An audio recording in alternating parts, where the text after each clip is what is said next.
say, I think it's this. And then, well, we'll go out, we'll price, we'll get this. Until then, you don't really know. It's a well-taken point. We'll just have to see where this thing goes. As it relates to the rest of your questions, if they have them, we may not be able to answer each one of these questions as they come up, but they can certainly answer them at the next school board meeting or on the website. My next question is, if Shade Gap is sold, will deed restrictions be applied, like at Trough Creek? Will deed restrictions be applied to Spring Farms also? And will any of these deed restrictions prohibit a future charter school? Well, I'll just simply state, you can always put those in there. The question is whether somebody would litigate that particular issue, but it's always the desire of every school district faced with a challenge from either a brick and mortar school to make a decision as to whether they're going to give up real estate or let that turn into something that comes into the community and would draw, enrollment away from the school. So we'll just cross that bridge, because even though you might close the school, it doesn't necessarily mean that you're going to sell it off. Sometimes you do and sometimes you don't. So let's see how that... But for our community, it's a very important question. I've been asked that, and you may have attended one of the school board meetings where they specifically asked me that question, and I believe I answered that before, virtually in the same manner. Are any grants being looked into for renovating these schools? If so, how much are they for, and why aren't you looking into it? And why aren't they being included in these estimates? I will tell you that there's no Plan Con money right now. If there are grant monies, they will certainly do that. I believe that there is grants out there for renovating older schools. Yeah, there's a facility improvement grant that's available right now, which if we were to pursue the renovations at Rock Hill, we would definitely apply. Yeah, I believe that grant ends, their application's due in March. It could be applied to Shade Gap too, if it was to be renovated. Yeah, it could. We would have to have solid numbers. You have to submit an estimate with that grant from an architect. So we would need a breakdown of the estimate to submit to get the grants. Okay. This is a very important question that I have, and I really would like to have an answer tonight. What will happen to Shade Gap baseball field if the property is sold? I would say the board will cross that, but... I asked this question over a month ago. I wasn't here a month ago, but all I can tell you is that some of the other schools that have been sold by other districts along the way, they have made arrangements with other groups. They've made it with the municipalities as to retaining green spaces for use. I believe the board can't make a decision, oh, we're going to sell the school and what we're going to do, but that's an excellent question. We'll cross that, keeping into consideration there's never enough green space and other activities for children in the community, and you want to keep those viable as best as you can. Well, the community has donated significant amounts of money, materials, and times to that baseball field, and that needs to be discussed. And currently, there's businesses that are supplying materials and time to run electric to that ball field, currently doing this, currently. So it needs to be answered, and it needs to be written in stone. Why should these companies continue, and these people continue to put money and time into this field if that school is going to be sold? I can only answer the question. When we went through this in another school district, the question is, what's going to happen when you close the schools? And that was 2 months out before there was even a possibility. Okay, but we have 3 months. You said April 15th, they can vote to close the school.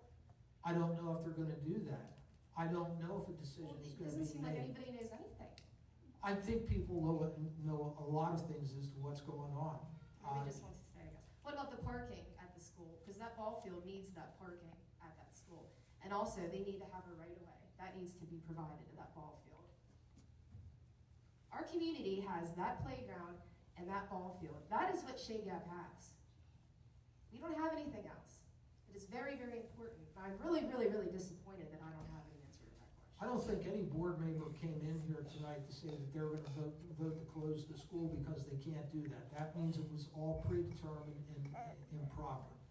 That is a good question. That will have to be answered in time, but I can assure you, in at least 3 or 4 schools that have dealt with their elementary schools, they have made arrangements with the municipalities and other groups to ensure that those ball fields were still available for the public. Yes, Stanley.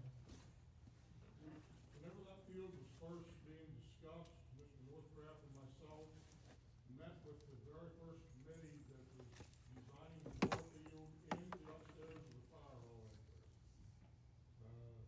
At that time, we listened to what people had to say. They had the same exact question, and the superintendent at that time told the people, more than likely, the board at that time, when it crosses that bridge, it can be deeded off and given to the public for that ball field. But the people needed to be understood at that time that it is up to the board whenever the decision is made.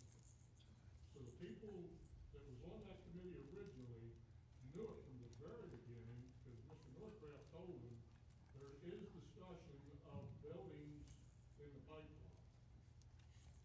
And that's where it was left. And I'm pretty sure there was people in the public sitting here that was at that meeting. Thank you. My next question is, how much will it cost to run a sewer line to Three Springs? I see that you guys are throwing that around as an idea. We discussed that with the East Broadtop, and from here to Three Springs municipality, almost every bit of the right of way would not be wide enough to go along the East Broadtop. So the district would have to purchase right of way off of every property owner between here and Three Springs, plus your water crossing for sewage and water. So I add one thing to that. It was suggested that an alternative to going up the railroad track, because of what Mr. Hall just stated, where the right-of-way narrows and you have to cross public property, an alternative would be to run a line down along the road, the highway between Three Springs and the school. We never got to a specific cost like we have in anything else, because it's not a legitimate option that we're pursuing right now in detail. If it becomes an option, obviously we'll get a cost for it.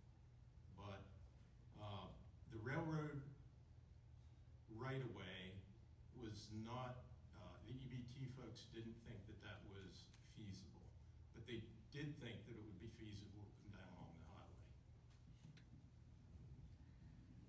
So my next question is, any of you that have young elementary children or grandchildren at this high school, is this truly the environment you want for them, especially with the increased amount of bullying? I don't think you're gonna get an answer to that. Everybody knows that that is a legitimate question, needs to be balanced, but I believe we need to move on. They can certainly consider that as part and parcel of deliberations, and there are schools and other communities that have complexes similar to the makeup that is being contemplated. Nobody has a magic bullet for the issue of bullying. You don't have that magic bullet when you ride buses as well. We can only do the best that we can, that we have, but it's well taken. There's studies that look at those types of things. Mrs. Lambert is well aware of what those studies say. Well, do you truly think that this high school is providing the real elementary type of environment a young child needs and deserves? If you had to pick, would you rather your young elementary children go to an actual elementary school, or would you want them to come to the high school? That is a common sense question. No, you would want them to go to an elementary school. So my child attends school here every day. I have a kindergartner in this building, and I know I'm sitting up here as a superintendent right now, but I'm also a mother. And those of people in the audience that know me personally also know how long it took me to become a mother. So I obviously put my child in his needs first and foremost, and if I thought it was inappropriate or unsafe for him to be here, he wouldn't be here. I have, my babysitter lives in another elementary zoning, so I easily could have signed the transfer papers, taken him to the babysitter every day, and he could be going to Rock Hill Elementary. But I see how it's ran up here on a daily basis, and I know a lot of you in the audience do not have that opportunity to see that, but if I felt that way, my child wouldn't be here.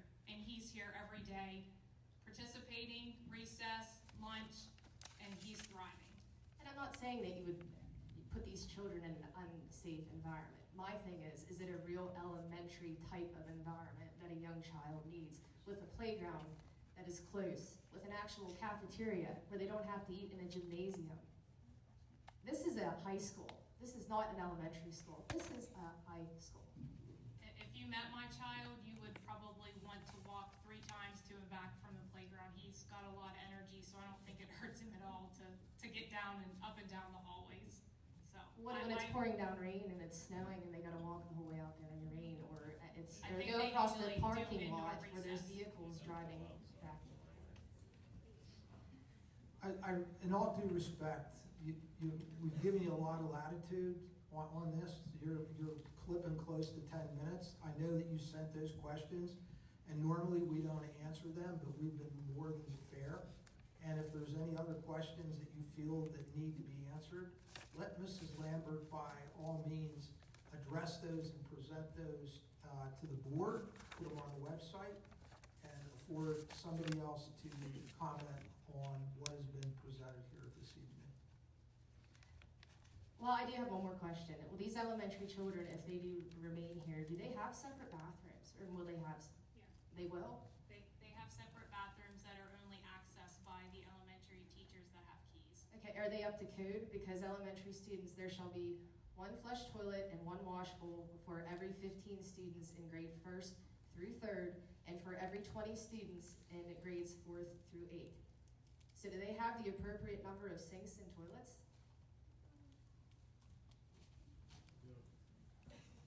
Do they? The whole building, but the area where what bathrooms they can use is the here.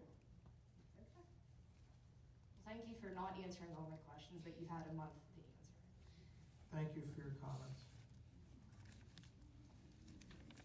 Anyone else?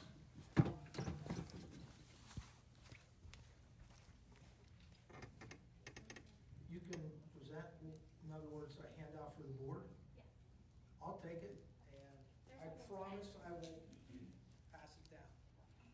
Just remember name, last, first, spelling, yes, a resident of the district. My name is Sarah Robinson, SarahRobinson.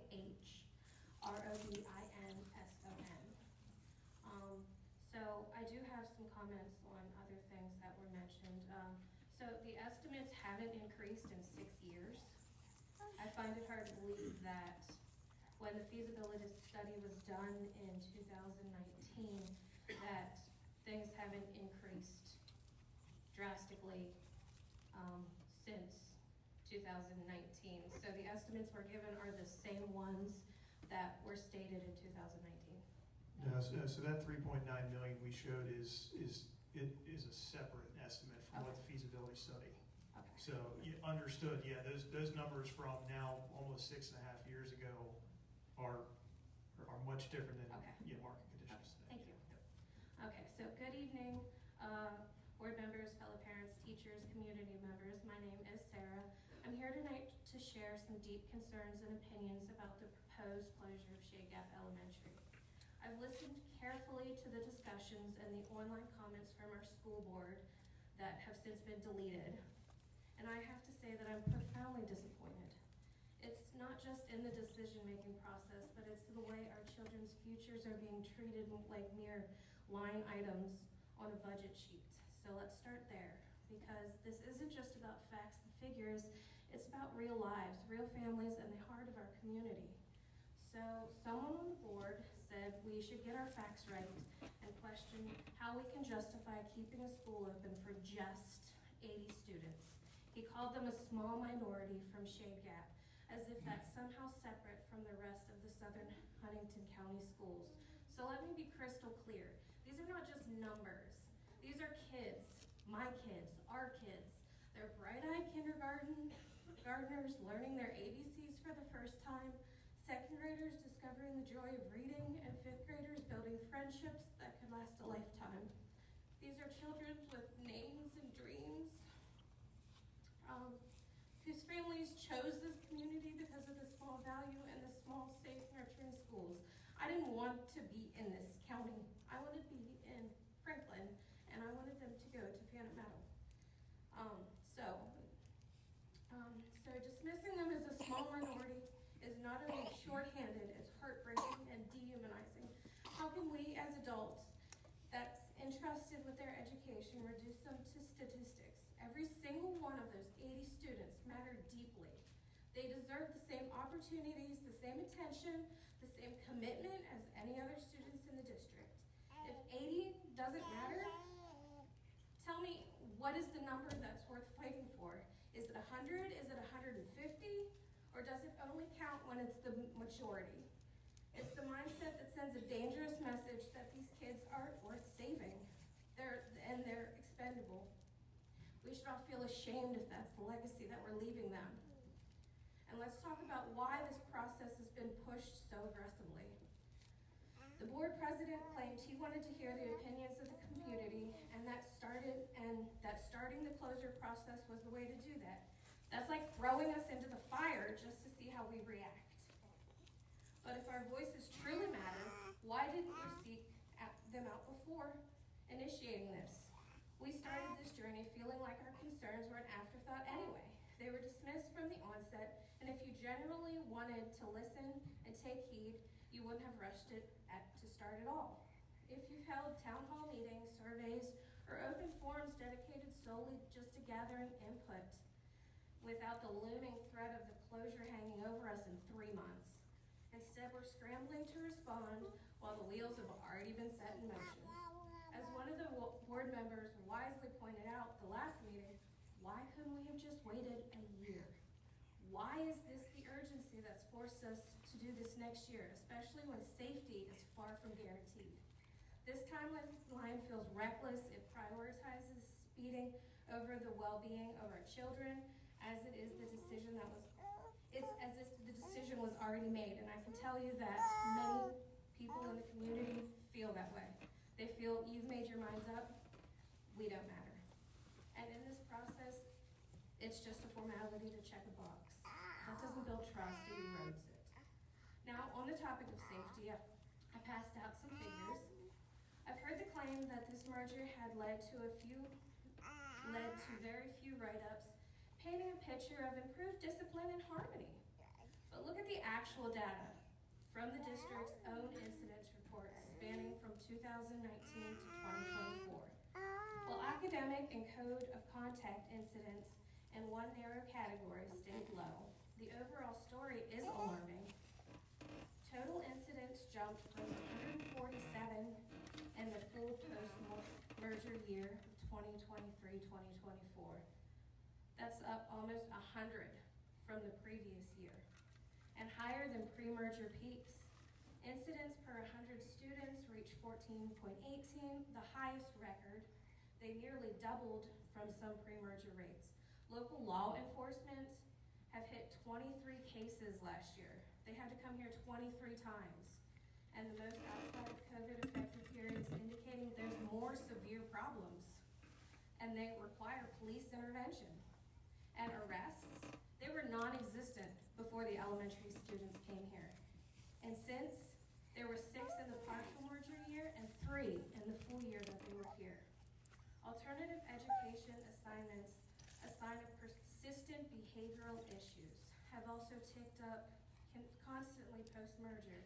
If the merger was supposed to make things safer, why are we seeing an escalation in serious infractions, police calls, and arrests? This may be fewer write-ups, but this is a spike in chaos. It could point to an increase of violence and unrest. Forcing even more students into that will only amplify these risks and turn schools into a pressure cooker. So the safety concerns don't stop at discipline data. Let's address the elephant in the room, the construction at Rockville Elementary. If we push ahead and start renovations this summer, what happens if it's not completed by fall? The board said, well, we'll just do it the next summer.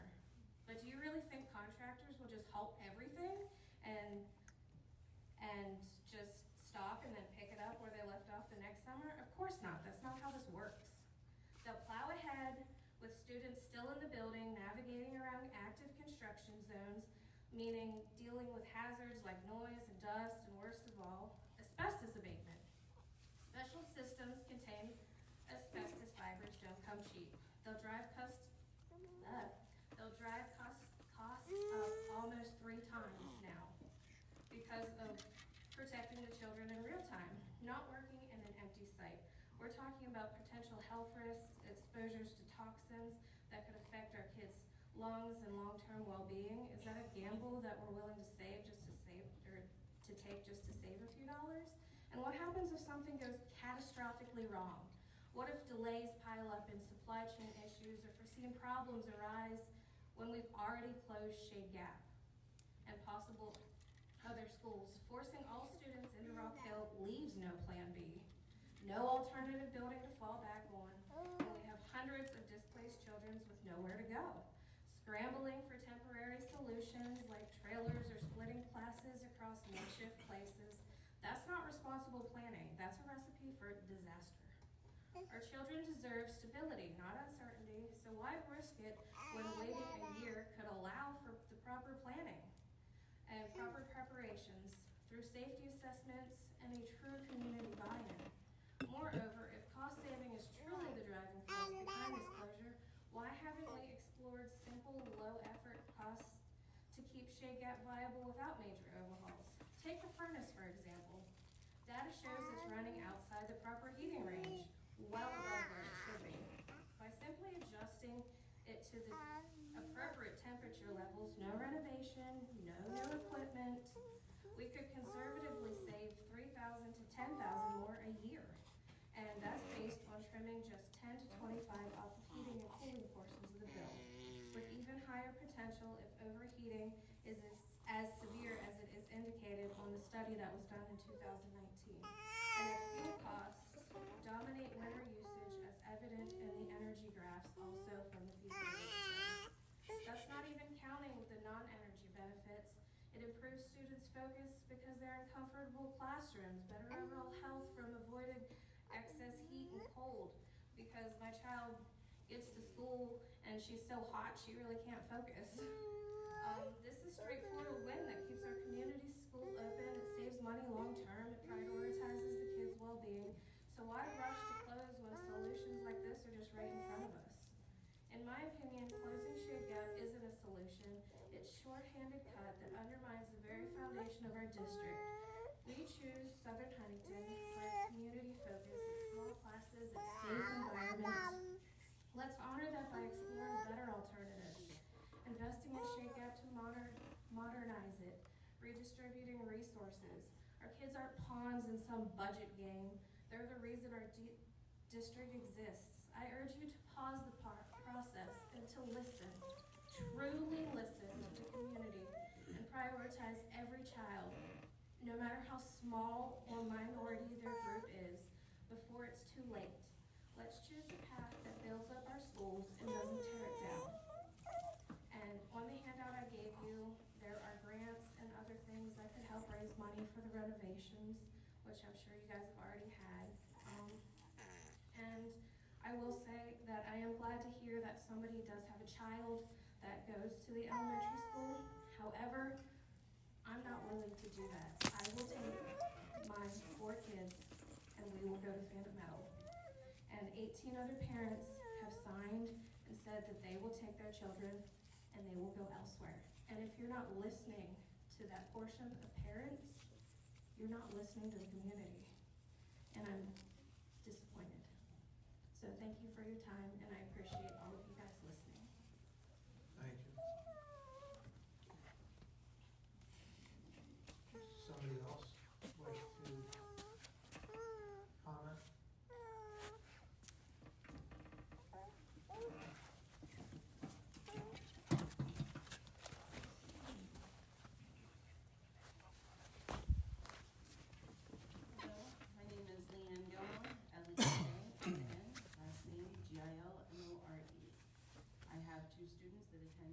Elementary currently. I am here tonight to speak not from sentiment, but from a practical, long-term perspective about the proposed closure of Shagap Elementary School and the consequences this decision will have on our district and our community. For months, many of us have spoken about what Shagap Elementary means to us emotionally. Tonight, I ask that we set that aside and examine this decision strictly through the lens of data, outcomes, and long-term impact. Shagap Elementary currently serves 84 students. Next year, we have 24 to 25 known incoming kindergarten students projected. These are not numbers of a collapsing school. Yet the district is relying on a 5-year enrollment projection, which are estimates, not certainties. And while summary data has been shown, the assumptions and methods behind these projections have not been openly or clearly explained. When projections raise more question than the answers, they prompt further evaluation, not a rushed and permanent decision. Closing Shagap Elementary will not merely respond to enrollment decline, it will create it. In rural communities, an elementary school stabilizes property values, attracts young families, and protects the local tax base. When a school is removed, families stop buying homes, existing families leave, and enrollment drops further. That decline is then used to justify the original decision. This is a self-fulfilling outcome, and once it begins, it's nearly impossible to reverse. If Shagap's enrollment decline after this closure, it should be clearly understood that this decline was not inevitable. It was manufactured by this decision. Many viable alternatives have been presented to this board, including redrawing or redistricting attendance boundaries, applying for state and private grants, commissioning a full structural evaluation of Shagap Elementary to determine true renovation costs, and exploring phased solutions and completing a full building evaluation before making an irreversible closure decision. None of these options have been fully evaluated or transparency disclosed, yet the board is attempting to force a final decision in 3 months. I ask plainly, how can an informed decision be made when alternatives have not been completely explored? Questions still remain, and the information presented raises more uncertainty than clarity. The impact of this closure extends beyond academics. Shagap Elementary is an economic anchor for our community. Its loss will affect property values, local investment, and long-term community sustainability. Our baseball field is one clear example. Families have fundraised, volunteers have given countless hours, Valley Royal Electric donated materials and labors to install a scoreboard, all based on the understanding that Shagap children would continue to live, learn, and play here. Closing the school eliminates access to that space and erases the value of that investment. The consequences of this decision will not be borne equally across the district. They will fall solely on Shagap's children, families, and our taxpayers. Let the record reflect that this community is not asking for special treatment. We are asking for due diligence, transparency, time, and above all, answers. Once a rural school closes, it rarely reopens. That reality demands caution, not speed. So I please ask you to take your time in making this decision, considering all the options fully, because we are not just a school, we are people. We are part of the taxpaying community. You've got a bunch of people standing behind me saying, this is not what we are wanting. We are wanting further options. We are wanting answers, because right now, I don't know how anybody can make an informed decision without getting all the answers to questions. With that being said, I'd like to thank you for your time and consideration and for placing these concerns on public record. Thank you. And that's also a reason why the framers of this provision of the school code build in a mandatory 3-month period to give pause for reflection and answer questions. So that was statutorily incorporated into those school code provisions. Do we have a fourth taker?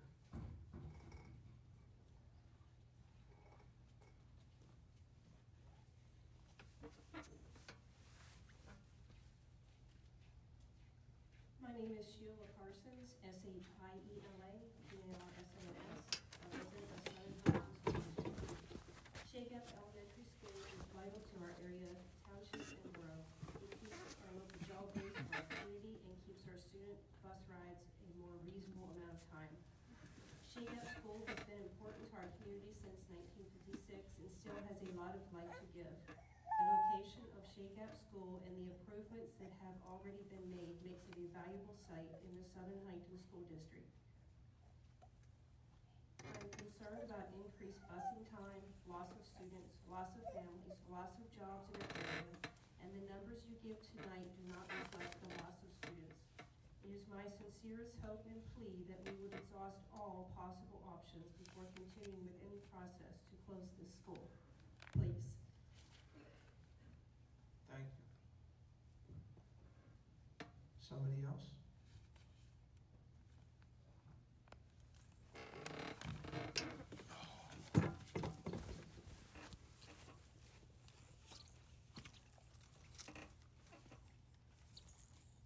Hello, my name is Ryan Robinson from Shea Gap. I have a few comments here. If any of my numbers are off, feel free to correct me. I'm not the numbers guy, but I'm quite sure somebody will. I'm sure they're somewhat close. Sure. Good evening, everyone. I hope you all had a wonderful Christmas and a Happy New Year. My name is Ryan Robinson. I'm here tonight as a parent and former student of this district to speak about keeping Shea Gap Elementary open. We've had a lot of discussions about the Shea Gap School, and I want to focus on why closing it would be a mistake. Not just for the kids in Shea Gap, but for every student in the Southern Huntingdon County School. In the last meeting, we talked about serious concerns with asbestos and updating the Auditorium school while children are still there. That's a real safety issue and deserves careful attention before any major changes or consolidations happen. On the financial side, we've heard a lot about costs and savings from closing the Shea Gap School, but let's talk about charter schools, which are a big part of our school's budget. Right now, the district is spending around $700,000 on online charter schools. Tuition. With the new 2025-2026 state budget, Governor Shapiro signed into law, there are historic reforms to cyber charter school funding. These changes redefine the tuition formula, allowing districts to deduct more costs not incurred by the cyber charters and close loopholes, saving public schools across districts across Pennsylvania an estimated $175 to $178 million statewide this year. While exact savings for our small district won't be fully clear until next year's figures come out, this has real potential to reduce our charter expenses by hundreds of thousands of dollars annually.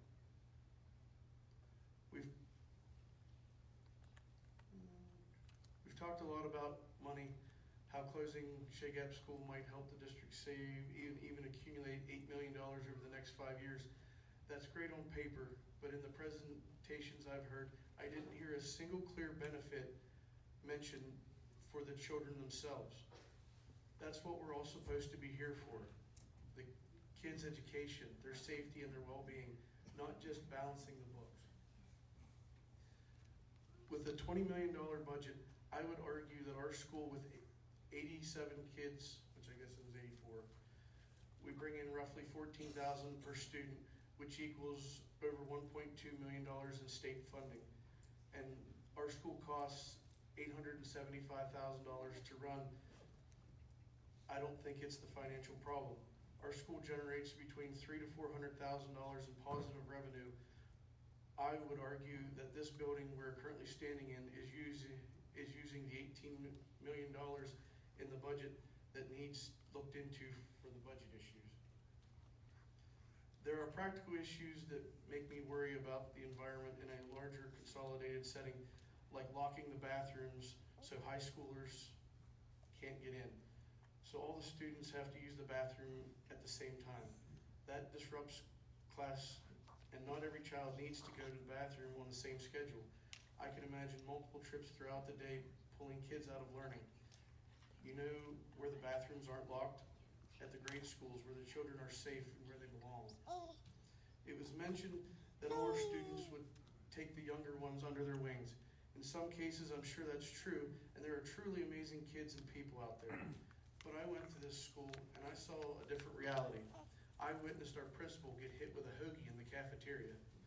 I saw students get bullied and beaten up. In 7th grade, I got beaten up by a 9th grader right on the ramp before the cafeteria in front of the guidance office, and no one was there to stop it. They reviewed it on the camera and later called us in the office.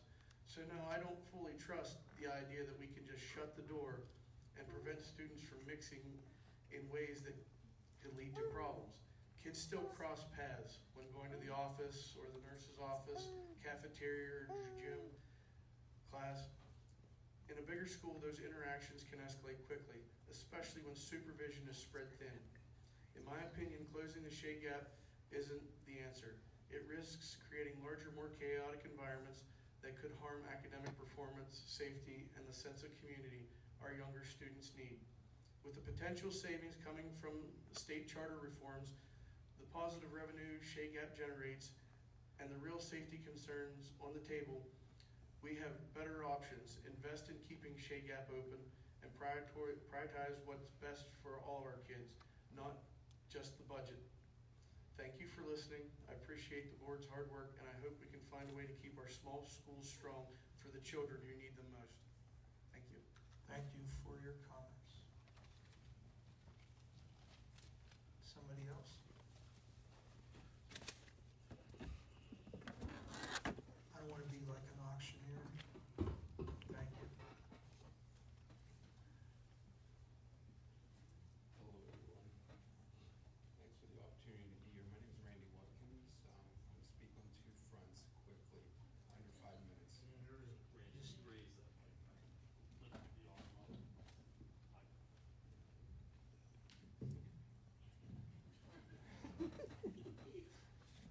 Is that better? yes. My name is Randy Watkins. I'm going to speak on two fronts, 5 minutes or less. I'll try. First, I'm here as a district resident as well as a former employee. I taught here for 20-some years, and so I know the ins and outs of all of the buildings because I've been in all of the buildings. I don't think it's really the building that makes the school based on my experience being here. I think it's the teachers, the admin, but more so the teachers. When I walked in here, I ran into a teacher that I taught with 15, 20 years ago, and she's still teaching here, and she was great. And behind me are sitting some teachers. When they go into the classroom, they make it work for the kids. It doesn't matter what it looks like, on the outside of the building. It matters what's on the inside of the classroom. And so I think a lot of times that we don't see that, but I hope that my grandkids, when they get here, which is going to be in 2 years, if this is where they're at and Spring Farms isn't reopened, which it doesn't sound like it, having taught there in 95 to 100 degree heat, it doesn't bother me at all if they would come down here. It's a newer building, and I have complete faith in Ms. Lambert and the board that they're going to look at the kids' best interest. Her 5-year-old comes here. I'd be very happy with my grandchildren coming here if it worked out like that. So that's the part that I wanted to address with that. I've been all over getting, myself and several other ones, getting I don't want to call it a petition. It's not that. It's more like a care package, a statement. I'm talking to people, beginning in Trough Creek, Saltillo, Zion Church, Shore Valley, up and down, asking them what their thoughts were and sharing with what I knew about the situation. I can tell you that in Trough Creek, they went through the same deal not too long ago. It was very upset, irate about the possibility of closing their small little school. It happened, they adjusted. The number one comment I heard when I was over there was, well, if they do close those two schools, they better not give them away for $1, like they did Trough Creek. I think that is what happened with Trough Creek, if I'm not mistaken. I told them I didn't know what would happen with it, but I couldn't see that they would do something like that, especially with the acreage that's at Spring Farms. I mean, I talked to several people. They would like to buy that if it did. I agree with the lady that spoke earlier about if it does close at Shea Gap, there's a huge concern out there that I'm hearing about the ball field, and I think that would be a really good thing if the district was able to deed that off to these families out there. If that happened, I mean, I think that would be the right thing to do, so that these kids had something out there to go and play with, because there's not enough green space, as you said. In a lot of the other areas that I went to speak, and I think we're up to around 200 and some people had signed this. Then besides Trough Creek's concern about not giving away the building and the ground for free, more or less. The other one was that if this would happen, then they need to also make sure that there are other cuts, that if there are non-state mandated positions, those need to be looked at seriously. They're concerned with, it seems like there's always a tax increase every year, but they don't ever hear, and I'm sure that happens, knowing, what I know when I taught here, and Miss Leonard well, it's not Miss Leonard, Miss Wade, I'm sure they look at all that, but they're not hearing that. They're not hearing anything about what's been cut or what's been done to try to save. All they're seeing and really focusing on, I think, is the one meal tax hike the last 2 years in a row, and then a potential larger one coming down the pike maybe. They're hearing that and they're seeing all that, but then they also see, well, we just hired another person from another district, or we just hired 2 more teachers. Why? They want to know, why are we hiring all these people when we can't afford to have them? So that's something that they shared with me as well. So I guess in conclusion, what I want to say is that I appreciate what everyone's doing, and going through this process I'm sure is not easy. I love Spring Farms. I really liked it when I taught there, but I understand that we don't live in an age anymore where we can have these small areas with almost like I don't want to say a private feel to it. That's not the right word, but an area where other schools around us have gone away with years ago, and so that's what I wanted to say. So thank you very much for your time. I appreciate it. Thank you.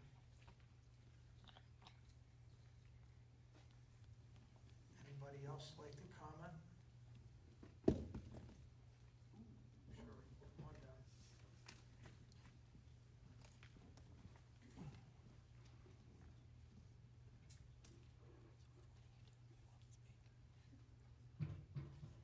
Evening. My name is Kane Farnham, C-A-I-N-E, F-A-R-N as in Nathan, U and M as in Matthew. My biggest concern about closing down Shea Gap Elementary School or any of the other schools that you guys have is consolidation of students. I came to the last board meeting that you guys held in here in November. It was talked about running the schools at a closed capacity, meaning there isn't much expansion here. So, Dr. Allen, you said yourself that schools run in one of 2 states, a state of decline or a state of increase. Right now, we're in a state of decline. If we close these schools down and we go back into a state of increase, and we sell off Shea Gap and Spring Farms, then there's nowhere else for these kids to go. I don't want to see us here in another 10 to 15 years sitting right back here again going, what are we going to do with all these kids? Where are we going to be? So I would like you guys to really seriously consider not getting rid of these schools yet, looking at the options, maybe look further down the road instead of 5 years, look 10 years, 15 years. I just don't want to be sitting back here in this room again saying, boy, if only we had this ground, this land, then we could do this or we could do this. I don't want to see the district have to spend a bunch of money now and look down the road another 10 years and say, boy, well now we got to spend $30, $40 million to build an additional building because we have no room.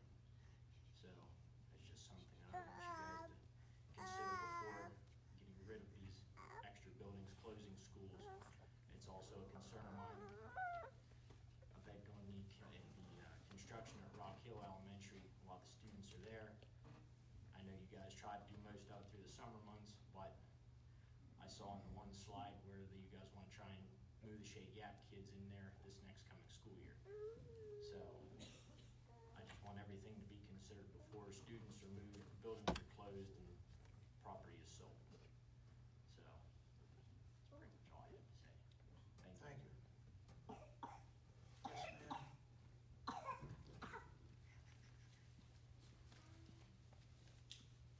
Hello, my name is Sarah Enyart, S-A-R-A-H-E-N-Y-E-A-R-T.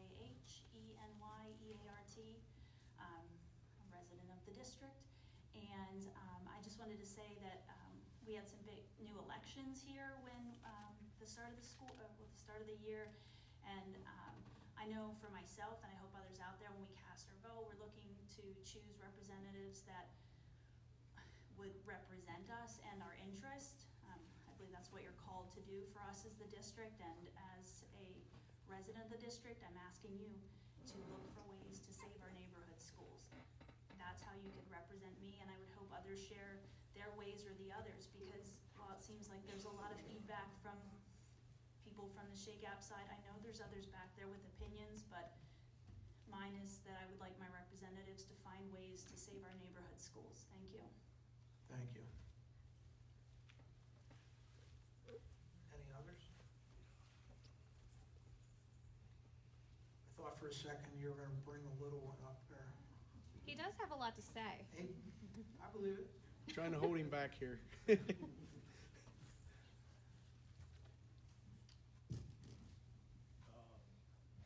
Tanner Locke, Tanner Locke. Live in Shea Gap. I don't got no kids in the pool. I just got a little concern, that's all. Stanley, actually, maybe you can answer some of this. Spring Farm School, when it was closed for the oil spill, in order to open it back up, I know there's a large multi-million-dollar cost to open that school back up. Does that involve more than just the oil part? Do you have to bring that building back up to code before you can open that because it was quote-unquote closed? Yes, you have to go up the code. You also have to put in your mediation for your drinking water. The wastewater treatment facility has been setting since the day the school shut down. It has some major issues right now. I'm basically using it as a holding pattern. Understood, so it makes my point. If we were to close Shea Gap down and we're going to a Rock Hill, Southern Huntington, two-school operation, what's to say something don't happen to the Rock Hill Elementary School as did Spring Farm School? We have a catastrophic failure. Them kids need to be moved as quick as Spring Farms was. I'm sorry, Lambert, ma'am. You said, does the high school don't have the acronym for the sewer? Capacity to hold all kids in the district, correct? We are borderline pushing all student. We could maybe next year bring all kids here, but we do not have the Sure, room. so it fluctuates, it's on the borderline. So if something does happen to Rock Hill, catastrophic failure, you don't have any other schools to move them grade school kids into while you're fixing Rock Hill. They can't come to the high school. Is there a plan? Where are them kids gonna go? Is there a plan for that, ma'am? Would you know? Okay. That's So definitely you're gonna wanna think about it. You don't wanna sell your assets and restrict yourself if something does happen to Rock Hill, heaven forbid. I mean, we weren't planning on nothing happening to Spring Farms, and it did. But you sell Spring Farms, you sell Shea Gap, Spring Farms ain't gonna be ready for how many years, potentially. Now you're restricting yourself and really putting yourself up the creek without a paddle, because you don't got nowhere to put them kids if something happens. So with that, I do recommend please keeping Shea Gap open. I went there myself. I know when it was time for me to come to the high school as a fifth grader, I wasn't too happy about it. Being a fifth grader, you come to the high school, it's a bigger school, a lot bigger kids.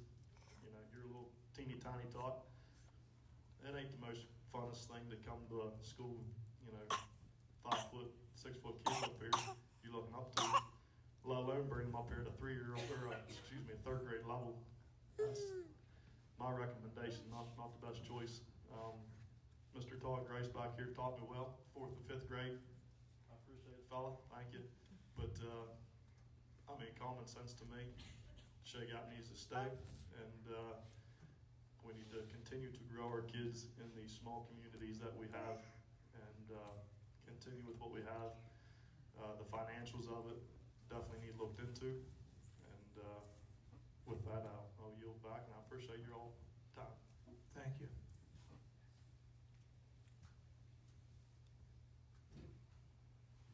Anyone else? I see people back there looking to their left and right, see if anybody wants to talk.